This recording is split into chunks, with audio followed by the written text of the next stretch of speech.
bạn đã lại cho thôn mơ đông bạn đã lại cùng ghé đau gần hàng mấy nay bị mơ anh ghé ở là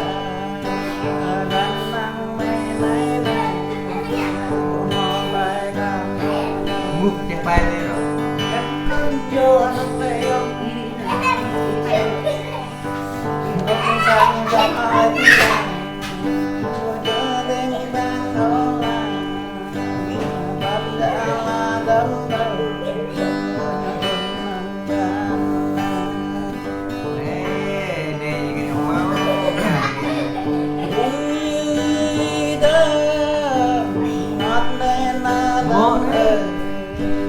lắm và ấm nơ đâm lắm đâm lo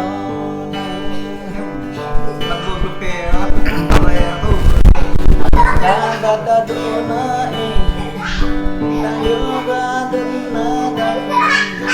đâm na đây na đâm đây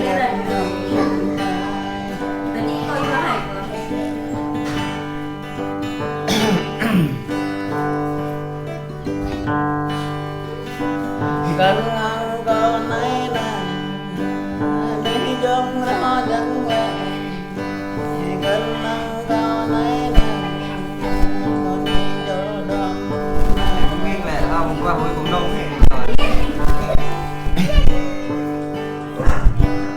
nhóm mi đã ra mất nó thành có đi nó là nhóm mi đã trở về đâu có tờ là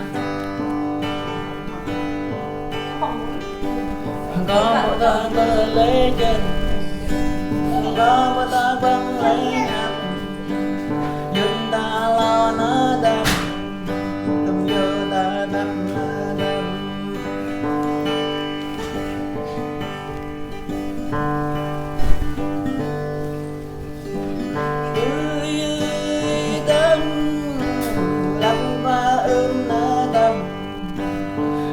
khi cả năm nó là năm thì cả thâu đã trong kẻ bằng được thêm mà thờ cả trong một đó năm nay nó đâm có thêm quê ngang kia bé bé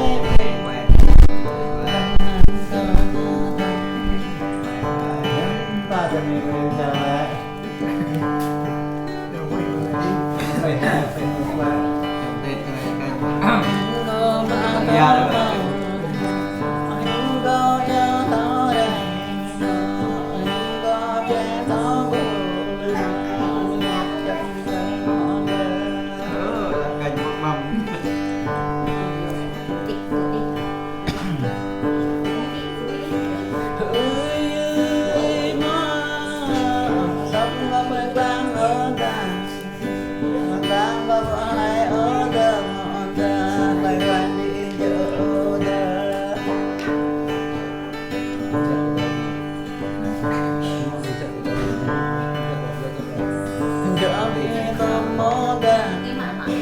có nhóm đi có tại cho mình đi nắng quay chạy đi đông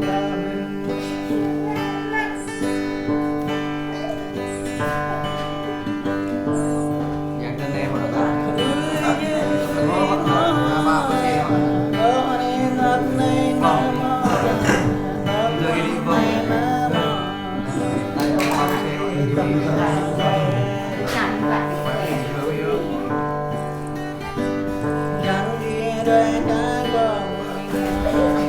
để không bỏ lỡ những video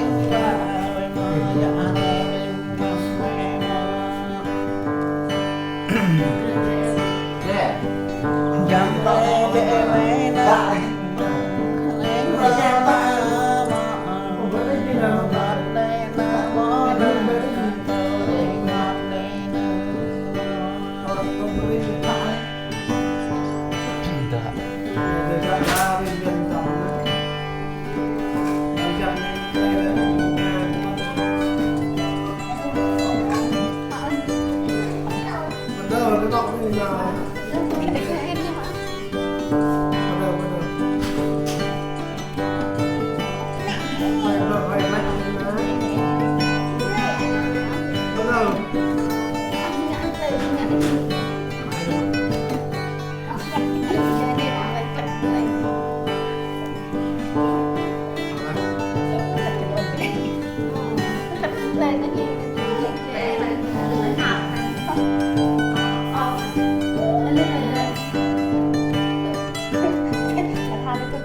biết cái lưới vui đó và vì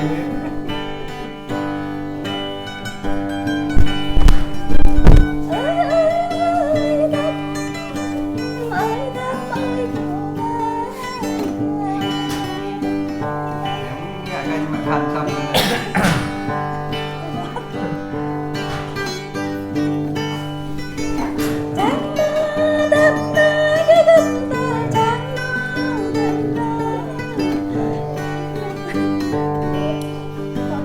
cho bên qua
em